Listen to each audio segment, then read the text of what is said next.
Hey, so I've been thinking a lot tonight about Saturn and Uranus and Aquarius, and I figured I'd use a good chart example to showcase this.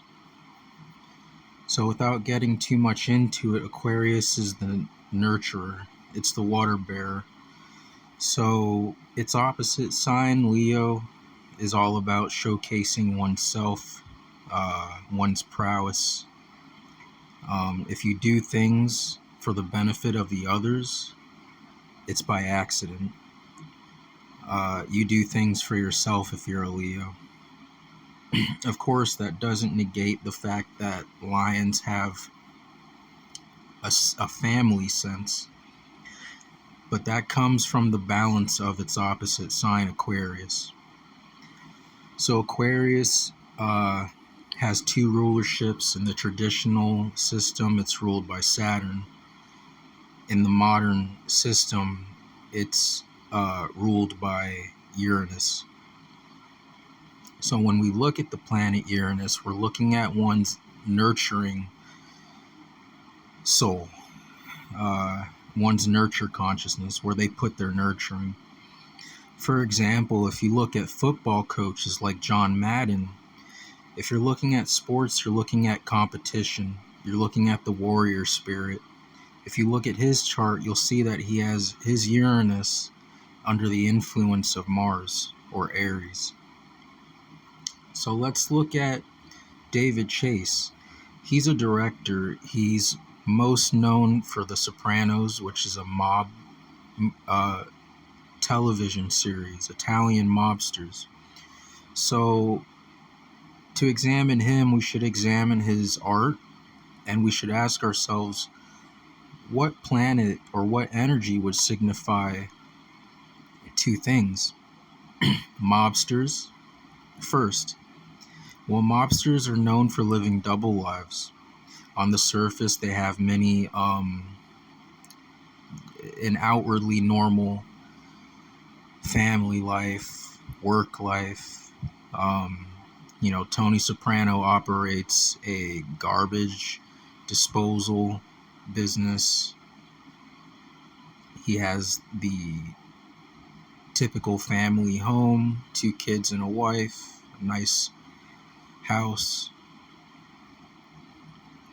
And this is dualized by his underworld lifestyle. So we can say that mobsters have a duality within them. So this is a great point. And now we'll look to his chart and we'll see where that comes into play. So let's look at Uranus. We'll see that it's right next to Mars in Gemini, in the bottom part of the chart. So remember, I say that Uranus is about your nurturing and where you put your nurturing. And his is in Gemini. So the reason I bring this up is because his show is brilliant in the sense that it doesn't identify strictly with one perspective. And that's the mark of a great artist. On the one hand, this is a great mark of somebody with air energy.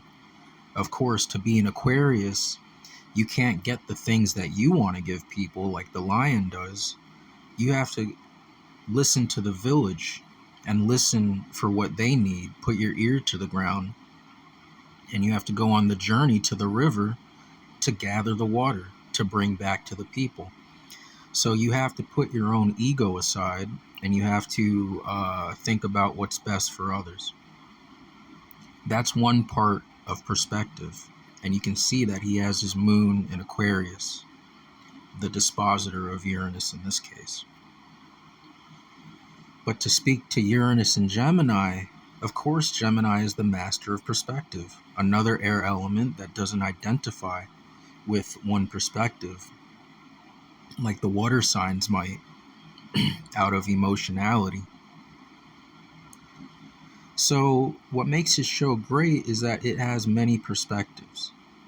One of the funny things is that the low-key main character of The Sopranos is Gabagool.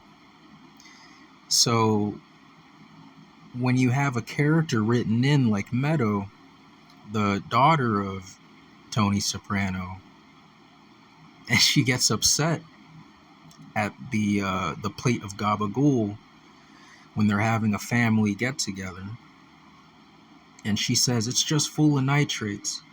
She's disrespecting the main character. Somebody who identifies with gabagool will be like, get out of here, gabagool, bring it over here. But somebody like David Chase writes it brilliantly to give you food for thought, no pun intended. In other words, he doesn't choose sides. And you can't if you're an artist. Or an observer of life, really. So, next to that is a more important example of his writing and his Gemini nature, and especially his Uranian nature as to nurturing the culture of Italy, or the people that he writes it for, really, which is the mob. Because he there's a famous anecdote from the cast members that they would get calls from members of the mob saying, "How did you know this? Did you write this about me?" "No, we don't do it like that. Here's how we do it." So they would be getting calls from the mob, literally. So you know that the mob is tuned into this show. Now you know that the mob isn't known for psychology. They're not known for being deep thinkers. They're bruisers. So when David Chase incorporates psychology into his TV show, you have an interesting experience. Remember the dream sequences of The Sopranos. Not only are they dream sequences, but they're well done. When you watch them, you say, "Oh, I get that. It just makes perfect sense." Yeah, there's a reason. And it's not point A to point B logic. It's abstract, and it's tangible, the way these dreams are written. It's not telling you that Tony feels guilty because he killed Ralph. It's showing you that through the symbols, through the metaphors. Now, when a mobster watches this, he's going to feel a tickle in the back of his head that says, "I've been there." He's speaking to what exactly I've felt. That's the nurturing nature of Uranus. And specifically in David Chase's case, Uranus and Gemini. The master of perspective. The nurturing of the mobster archetype. And here I come to another point that I wanted to make earlier.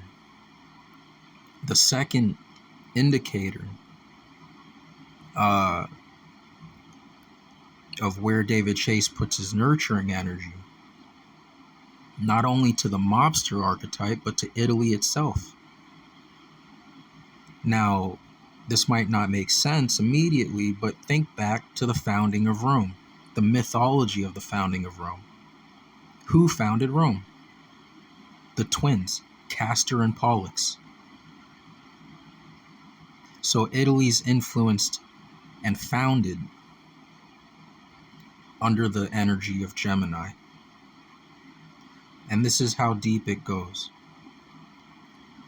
A thousands, tens of thousands year old, possibly, nation. A nation that's famously polarized by South Italy and North Italy. You see these indicators, and you see that even in the year 2000, somebody can be born and speak to the unconscious soul of an entire nation. Thanks to the disposition of his Uranian energy. So that's amazing to me. And that's it.